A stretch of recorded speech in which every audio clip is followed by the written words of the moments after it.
ChatGPT 3 jennee otoo mirkaannu Microsoftiin yookiin immoo dhaabbanni guddaan Microsoftiin chatbootii ajaa'ibaa tokko qabatee as bahiraa. Innis maal jedhama jettanii Microsoft Bing jedhama yookiin immoo Bing Chat jedhamu qabatee as baheera jechuudha. Egaan Microsoft Bingin kun akkuma ChatGPT artificial intelligence walaloo adda addaa, sirba adda addaa, faarfannaa adda addaa nu barreessuu danda'udha. Akkasumas gaaffii adda addaa nuuf deebisuu danda'udha. Koodii kompiitaraa generate gochuu ni danda'a. Dogoggora koodii kompiitaraa keessa jiru debug gochuuf nu gargaara yookiin immoo ni danda'a. Barreeffama adda addaa maddisiisuu ni danda'a yookiin immoo generate gochuu ni danda'a. Researchii yookiin immoo qorannoo adda addaa irratti gargaarsa nu gochuu ni danda'a.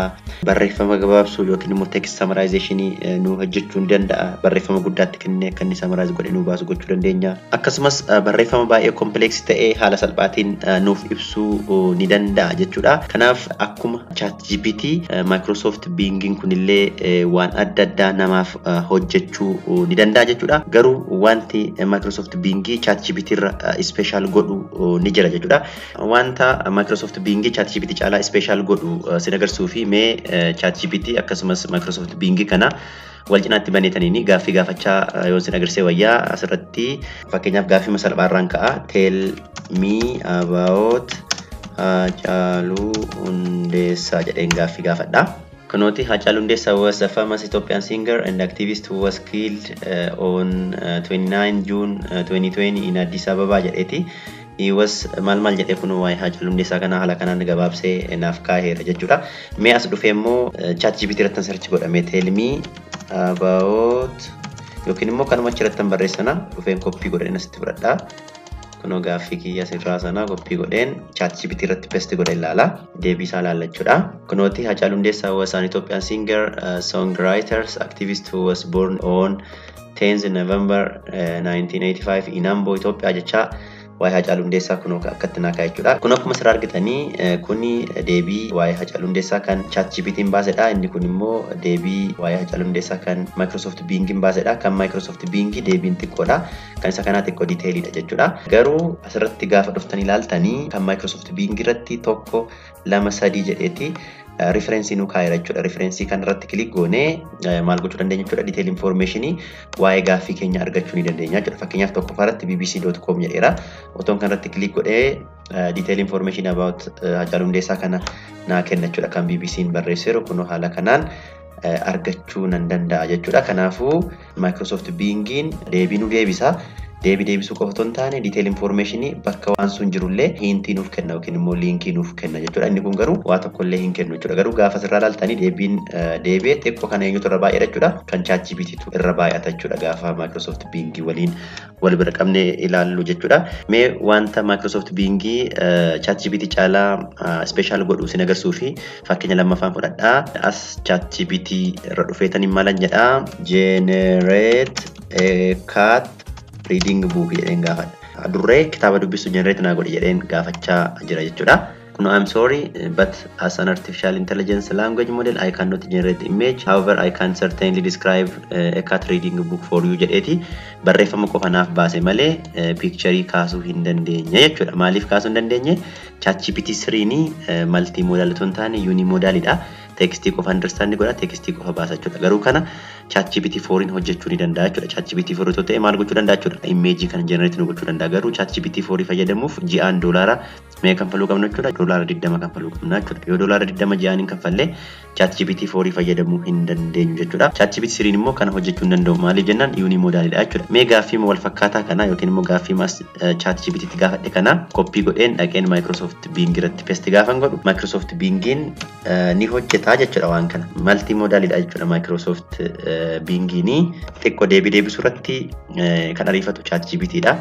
Bing'n xiqqoo duubatti harkifatti kunoo I will try to create that jedheeti image generate naa gochaa jira jechuudha Microsoft Bing'n kun jechuudha. Kunoo sirraa maal jedhaa your image is generating jedha maal gochaa jira jechuudha. Durree kitaaba dubbistuu suura naaf kaasaa jira jechuudha. Wow, amazing! Kunoo naaf baase jechuudha.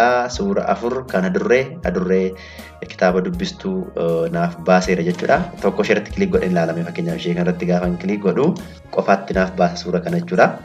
Kunooti suura kana haala kanaan naaf baaseera. Right click gootanii save gochuu dandeessu yookiin immoo kunoo gara harka mirgaa share kan jedhu jira, save kan jedhu jira, download kan jedhu jira. Download kan jedhu irratti buutanii kunoo suura keessan kana download gootanii fayyadamuu dandeessu yookiin immoo waan barbaadanii fayyadamuu ni dandeessu jechuudha. Kanaafuu kun akkuma asirraa argitanii Microsoft Bing'ini image generate gochuu ni danda'a yookiin fakkii generate gochuu ni danda'a. Garuu ChatGPT 3 image generate gochuu hin danda'u. ChatGPT kan image generate gochuu danda'u ChatGPT 4 dha. Inni immoo akkuma isinitti hime $20 gaafata ji'aan fayyadamuuf jechuudha. Mee gaaffii biraan gaafadhaa. Please create a logo for me jedheen gaafadhaa. Otoo si dhufnee gaaffii kana logo create naa godhi jennee ChatGPT maal jedhaa akkana ni fayyadamaa jiru ChatGPT 3 waan ta'eef ChatGPT 3 kuni image create gochuu danda'u. Kunoo maal jechaa jira gaafa irratti paste goonu sure I will be happy to create a logo jedhaa garuu ani suura kaasuu hin danda'u jechaa jira jechuudha. Foorii malee ChatGPT 3 inni free ta'e suura kaasuu hin danda'u yookiin immoo suura generate gochuu danda'u jechuudha. Garuu inni kun maal gochaa jira jechuudha. Create a logo for me jedhee gaafan gaafadhu sure I can try to create a logo for you. What kind of logo you want jedha. Logo kamii barbaadechaa jira. Ani fakkeenyaaf YouTube kiyyaaf logo barbaadeen gaafadhaa. For my YouTube channel jedheen gaafadhaa. What is the name of your YouTube channel and what kind of content do you make jedha. Content akkamii hojjettaa akkasumas maqaa YouTube channel kee maalidha jedhee na gaafachaa jira jechuudha. Maqaa YouTube channel kiyyaa Lammii Show 2B dha jedheen hima. Content immoo about technology jedheen itti galcha. Sanaan booda logo waa'ee technology irratti maqaa YouTube kiyyaan yookiin immoo maqaa Lammii Show 2Btiin logo bareedu ishee naa hojjechuu danda'a Microsoft Bing'iin jechuudha. Akkuma asirraa argitanii maal jechaa jira. Your image is generating jechaa jira. That's amazing. Waan ajaa'ibaati jechuudha kuni. Kunoo akkuma argitanii logo maqaa Lammii Show 2Btiin kunoo logo 4 create naa godheera jechuudha yookiin immoo logo kan naa hojjeteera jechuudha. Kunoos jalatti immoo I like it, thank you, can you change the color maal kan jedhu jira jechuudha. Kanaafuu isheen kun maalidha? Gaafa nuti gaaffii gaafannu gaaffii suggest nu godha jechuudha. Gaaffiin dura gaafa irratti hundaa'eeti gaaffii bira suggest nu gochuu ni danda'a jechuudha Microsoft Bing'ini. Garuu ChatGPT kana gochuu hin danda'u jechuudha. Gaaffii gaafannaa gaaffii keenyaaf deebii nu deebisa malee gaaffii bira suggest nu godha jechuudha. Inni kun garuu gaaffii suggest nu gochaa jira jechuudha. Fakkeenyaaf can you change the color to blue kan jedhu kanatti tombo'e gara kalarii bluutti na jijjiirsuu danda'a logo kana jechuudha. Garuu ani diimaatti akka jijjiiramu yoo barbaade red jedheen gaafadhame fakkeenyaaf change color to red jedheetaniini logo olitti jiru kana logo arfan kana akka inni bifa diimaa ta'e yookiin immoo diimessee akka inni baasu gochiisuu nan danda'a jechuudha. Kanaaf sa'aatii xiqqoo keessatti image barbaadan gaafattanii suura barbaadan akka inni isiniif kaasu gochiisuu dandeessu jechuudha Microsoft Bing'itiin jechuudha. Garuu as yoo dhuftanii ChatGPT 3 kun hojjechuu hin danda'u. Dirqama upgrade gochiisuu qabdu gara ChatGPT 4tti jechuudha. Kunooti generate gochaa jira. Logo ol jiru kana maal godhee baasachuudha diimessee baasachuudha. Kunooti akkuma isin argitanii kunoo haala kanaan logo gubbaatti jiru kana background isaa diimessee baasa jechuudha. Kunoo akkasitiin click irratti gootanii kan isinitti tole arfansaa keessaa filattanii download godhachuu ni dandeessu jechuudha. Kanaafuu Microsoft Bing'iin kuni maal gochuu danda'a jechuudha image generate gochuu danda'a garuu ChatGPT 3 kana gochuu hin danda'u jechuudha. Akkasumas Microsoft Bing'i kana ChatGPT irra wanti special godhu ChatGPT kana fayyadamuuf dirqama accountii qabaachuu qabna jechuudha. Emailii qabaachuu qabna. Akkasumas immoo lakkoofsa bilbilaa biyya alaa qabaachuu qabna jechuudha. Yoo lakkoofsa biyya alaa hin qabnu ta'e ChatGPT kana biyya keenya keessatti Itoophiyaa keessatti fayyadamuu hin dandeenyu jechuudha. ChatGPT 4 fayyadamuuf immoo jejjaan $20 kanfaluun dirqamadha jechuudha. Garuu yoo as Microsoft Bing'itti dhuftanii Microsoft Bing'i kana fayyadamuuf browserii qofatu barbaachisa malee akka kana accountii yookiin immoo lakkoofsa bilbilaa biyya alaa hin barbaachisu jechuudha. Kunillee Microsoft Bing'itiin special jechiisuu ni danda'a. ChatGPT bira qabnee yoo ilaalle jechuudha. Wanta Microsoft Bing'i ChatGPT caalaa special gochiisuu danda'u keessaa inni biraan immoo beekumsa ChatGPT kan hundaa'edha. Kana jechuun ChatGPT'n kan nu deebisuu danda'u wanta 2021 dura turedha malee taatee 2021 as jiran otoo gaafannee nuuf deebisuu hin danda'u jechuudha. Fakkeenyaaf amma ChatGPT irra dhufeetaniini tell me about today's world event jedheen otoo gaafadhe hin beeku jedha jechuudha. ChatGPT'n kun maal jechaa jira? As artificial intelligence model I don't have access to real time news update jedha. My knowledge cut off is 2021 jedha. Kana jechuun kan ani beeku wanta 2021 dura jiru malee isaas kan jiru hin beeku. Garuu CNN, BBC, Reuters, Al Jazeera, New York Times fi kanneen kana fakkaatan yookiin immoo Washington Post kana linkii kanatti buutee update ilaaluu dandeessa yookiin immoo wanta taate addunyaa har'aa ilaaluu dandeessa jechaa jira jechuudha. Mee gaaffuma wal fakkaataa kana koppii godheetaniini dhaqeen Microsoft Bing irratti paste godheen deebiin naaf deebisu ilaalame. Inni kuni beekumsa kan hundaa'e 2021 durarratti waan ta'eef kan isaa asii deebisuu hin danda'u jenneerra. Mee Microsoft Bing immoo ilaallu. Kuno maal jedha searching today's world event jechaa jira. Maal jedha there are many events happening around the world today jedha. Here are some of the headlines from CNN and the New York Times jedheeti. Kuno biyyoota adda addaa keessatti eventii addunyaa kanatti ta'e hunda nuuf fiduu danda'a jechuudha. Kanaafuu isheen kuni ChatGPT caalaa Microsoft Bingitiin special gochuu ni dandeessi jechuudha. Microsoft Bingin kuni akka ChatGPT akkaawuntii banachuun nama rakkisu akkasumas immoo kanfaltii tokkollee nama hin gaafatu jechuudha. Garuu Microsoft Bingi kana akkaawuntii bannee fayyadamuuf waan nu barbaachisu jira jechuudha. Kanaaf suur-sagalee kana keessatti akkamittiin akka Microsoft Bingi kana yookiin immoo chatbootii kan Microsoft Bingin gadhiise kan akkamittiin akka fayyadamnu jalqabaa hanga dhumaatti sin agarsiisa jechuudha. Kanaaf hanga dhuma viidiyoo kanatti na hordofaan affeerraa kiyya jechuudha. Garuu akkuma dhufteen hojiitti seentee haasaatti seentee nagaa nu gaafanne kanaan hin jennee nagaan sin gaafadhaa jirra jirtu kabajamtoonni maatiiwwan lammishootu warra hin beekneef ani lammiidha lammishootu biraati. Egaan akkuma jalqabarratti dubbachuu yaalee suur-sagaleen kuni yookiin viidiyoon kuni waa'ee Microsoft Bing irratti kan hojjetamedha yookiin immoo chatbootii kan Microsoftiin gadhiise irrattidha jechuudha. Akkuma jalqaba isinitti himuu yaalee Microsoft Bing kana fayyadamuuf kanfaltii tokkoyyuu hin barbaadan yookiin immoo lakkoofsa bilbilaa kan biyya alaa kan barbaadan tokkollee hin jiru jechuudha. Kan sin barbaachisu yookiin immoo Microsoft Bing kana fayyadamuuf kan nu barbaachisu browseriidha jechuudha. Browseriin sunis browserii Microsoft Edge jedhamtu jechuudha. Kanaafuu yoo browsera sana buustanii hin fe'anne ta'e download gootanii install gochuu qabdu device keessan irratti jechuudha. Mee ani akkamittiin akka download gootan jalqaba sin agarsiisa jechuudha. Yoo browserii kana hin qabaanne Bing kana fayyadamuu hin dandeessan jechuudha. Kanaaf Microsoft Edge jedheen search godhaa. Gaafan search godhu kunoo jalqabarratti maal jedhee baasee Microsoft Edge jedhee kunoo mallattoo i kan qabdu kana go to download kan jedhu hin jira isheettan bu'a jechuudha. Kuno asirraati dhumarra download kan jettu jirti isheetti buutu. Sanaan booda gad harkistaniiti kuno optionii nuuf fideera asirratti kan window operating system keessa window yoo ta'e isa kanarratti buutiin download godhattu yoo maakii ta'e immoo ishee kana buufattu yoo Microsoft Bing kana bilbila keessaniin fayyadamuu barbaadan immoo kuno filannoon kan bilbilaallee jira Android kan jedhu jira isheetti buutiin kan Android buufachuu dandeessu yoo Android ta'e operating system bilbila keessanii jechuudha. Yoo immoo Apple ta'e immoo kuno App Store keessaati ishee kanatti buutiin buufachuu dandeessu yookiin immoo gabaabumatti baarkoodii kana read gochuusiisuutiin baarkood riidariitiin read gochuusiisuutiin bilbila keessa irratti fitanii fayyadamuu dandeessu jechuudha Microsoft Edge kana jechuudha. Fakkeenyaaf ani amma laaptooppiin fayyadamaa jira. Laaptooppii keessaa immoo operating system laaptooppii kiyyaa window waan ta'eef ishee window itti kana filachuutiin kliikii gochuutiin sanaan booda siitii accept and download jennee close goona ishee kana sanaan booda optionii download nuuf fida jechuudha. Haala kanaan download gochuun hin danda'amu jechuudha. Garuu ani Microsoft Edge kana download godhee install godhee device kiyyarraa waan hin qabuuf download kana cancel godha. Maal jennaan kun asirratti search godhee sin agarsiisuu danda'a. Search irra dhufeen Edge jedhee gaafa barreessu kun Microsoft Edge kan jedhu hin jira jechuudha. Install ta'ee jira jechuudha device kiyyarratti. Kanaaf ani install gochuun nan barbaachisu. Seni garuu yoo hin feene ta'e search gootanii download gootanii fe'achuu qabdu jechuudha. Erga browserii kana install gootanii yookiin immoo browserii kana kompiitara keessan irratti feetanii booda maal gochuu qabdu jechuudha.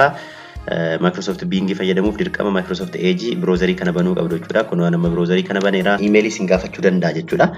Emailii Microsoft yoo qabaattan itti galchitu yoo hin qabaanne immoo emailii Microsoft banattu jechuudha. Emailii sanatti galchuutiin sanaan booda browserii Microsoft Edge kanarratti bing.com jettaniiti forward slash gootaniiti yookiin immoo muraa gootaniiti new jettanii search yoo gootan directly garamtti sin geessuu danda'a jechuudha.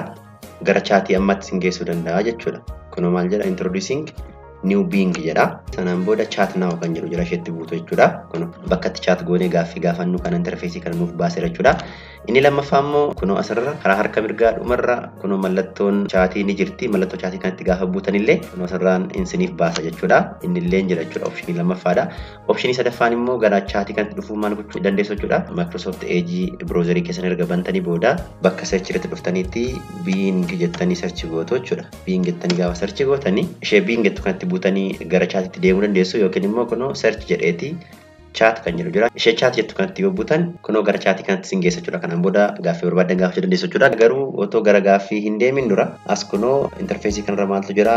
Choose a conversation style kan jedhu jira. Achirra filannoo sadii jira. Filannoon inni jalqabaa more creative jedha. Inni lammaffaa more balanced jedha. Inni sadaffaa immoo more precise jedha jechuudha. Garaagarummaa isaanii yoo ilaalle more precise jechuun akkuma maqaan isaa ibsu deebii short ta'e yookiin immoo gabaabaa ta'ee fi deebii factual information yoo barbaanne more precise kan jettu kana filanne sanaan booda gaaffii keenya gaafachuu dandeenya jechuudha. More precise jennee filannee gaaffii keenya gaafannu deebii gabaabaa ta'ee fi factual information arganna jechuudha. More creative itti yoo buune gaaffii keenya gaafanne immoo barreeffama dhedheeraa yookiin immoo deebii dhedheeraa akkasumas deebii more imaginative ta'an nuuf deebisuuf nu gargaara jechuudha. Inni sadaffaa inni gidduu kun immoo more balanced immoo balanced kan more creative fi more precise jechuudha yookiin immoo average kan creative fi kan precise jechuudha. By default gaafa sin gara chat kanatti dhuftan more balanced irra jira.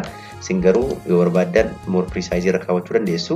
Yoo deebii gaggabaa barbaadan jechuudha. Yoo immoo deebii detailii barbaadan immoo kunoo more creative itti bu'uu dandeessu jechuudha. More balanced immoo average lamaan isaanii jechuudha. More creativein image generate gochuu ni danda'a akkuma ChatGPT-4 jechuudha. Yoo more creative hin filanne more balanced irra yoo jiraate filannoon keessan akkasumas precise irra yoo jiraate image generate godhe yoo gaafattan image generate niin godhu. Fakkeenyaaf amma gaaffii tokkoon gaafadhaa maal jedheen gaafadhaa saree daabboo nyaatu naaf hojjedhu yookiin immoo generate naa godheen gaafadhaa generate a dog eating bread jedheen gaafadhaa. Kunoo asirraa akkuma isin argitanii more precise irra jira waan ta'eef more precise kuni suura generating godhu jenneerraa meen laalla walumaanii. I'm sorry, I'm currently in precise mode and I am not able to generate an image in this mode jedha. You can switch to creative jedha. Creative malee ani maal gochuu hin danda'u jedha. Image generate gochuu hin danda'u jedha. Kanaafuu gara sanatti jijjiiruu qabdu jechuudha. More creative itti dhuftanii otoo ammaa kanatti paste godhe please generate a dog eating a bread jedhee ton paste godhe. Kunoo saree daabboo nyaatu haala kanaan create naa godhe jechuudha. Kunoo saree 4 kan daabboo nyaachaa jiran haala kanaan naa kaase jechuudha. Microsoft Bing kun baay'ee suura kana kaasuu fi toolii ofiisaa ni qaba. Bing image creator jedha kunoo jalarra jira. Made by Bing image creator jedha. Toolii akkasii qaba. Toolii kanaan jechuudha kan inni image create godhu jechuudha. Sen description kennituu fi waa'ee image sanaa inni immoo sarratti hundaa'eeti image haala kanaan create gochuu ni danda'a jechuudha. Garuu ChatGPT-3 irratti dhuftanii ChatGPT-3 maal gochuu hin danda'u jechuudha. Gaaffii wal fakkaataa ta'uun gaafadhe image generate gochuu hin danda'u jedhee sitti hima jechuudha. Garuu akkamittiin akka suura kana kaasuu dandeessu step by step sitti himuu danda'a jechuudha. Okay, inni biraanii otoo isinitti himiin darbuu kan hin barbaanne asirraan karaa harka mirgaa mallattoon chaatii jirti isheetti buutanii chaatii keessan banachuu dandeessu jedheen ture jechuudha. Chaatii banachuu qofa otoo hin taane gaafa kanatti kilik gootanii kun akkuma asirraa argitani. Inni kun full screen dha.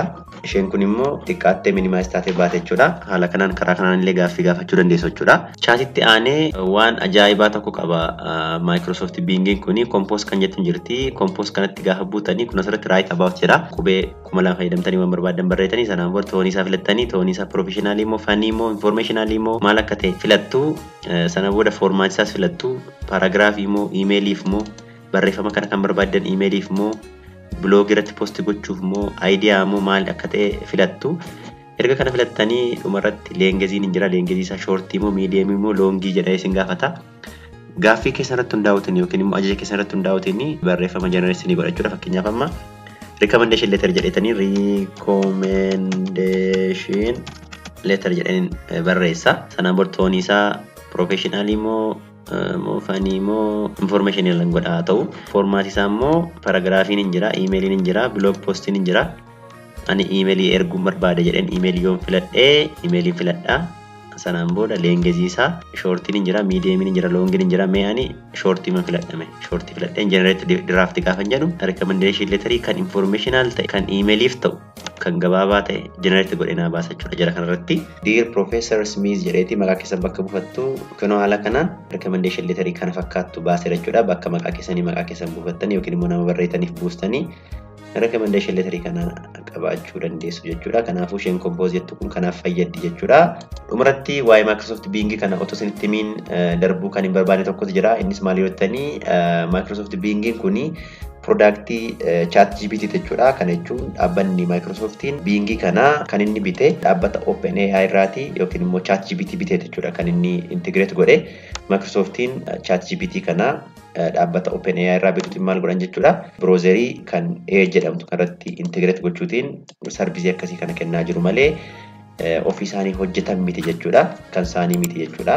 Garaagarummaan sila nuti arginellee gaafa integrate ta'uudha jechuudha kan inni dhufe malee keessoon isaa yookiin immoo daataan itti barate haalli inni itti hojjetu hundi isaa tokkodha jechuudha. Garuu Microsoftiin gaafa product kana bitanii yookiin immoo gaafa OpenAI irraatti ChatGPT kana bitanii akka isaaniif ta'utti maal godhan jechuudha. Customize godhaniiti browserii kana waliin integrate godhan jechuudha. Kanaafuu browseriin Microsoft Edge'n kun hojii lamaaf gargaarti jechuudha. Inni jalqaba akkuma browserii kamiyyuu akkuma Mozilla Firefox ta'uu danda'a, Opera ta'uu danda'a, Chrome ta'uu danda'a, viidiyoo adda addaa, website adda addaatti search gochuu dandeenya. Akkasumas immoo Microsoft Bing kana yookiin immoo chat kana ittiin fayyadamuu dandeenya jechuudha. Kanaafuu gabaabumatti Microsoft kaampaaniin ChatGPT biteetu browsera Microsoft Edge'tti integrate godhe yookiin immoo search engine isaanii keessatti integrate godhaniiti fayyadamaa jiru jechuudha. Kanaafuu productiin kun productii OpenAI jechuudha. Kanaaf gabaabumatti kuni suur-sagalee Microsoft Bing irratti isiniif dhiyeessedha jechuudha. Akka viidiyoo kana jaalattan abdii guddaan qaba, akka irraa barattan abdii guddaan qaba.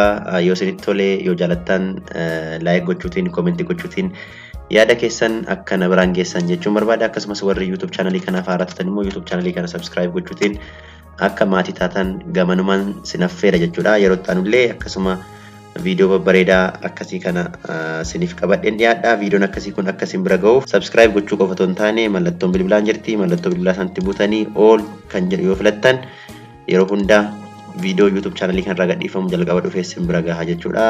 Waan dhaggeeffattaniif guddaa galatoomaa. Hanga yeroo itti aanuun wal arginutti nagaan nuuf tura. Bye bye.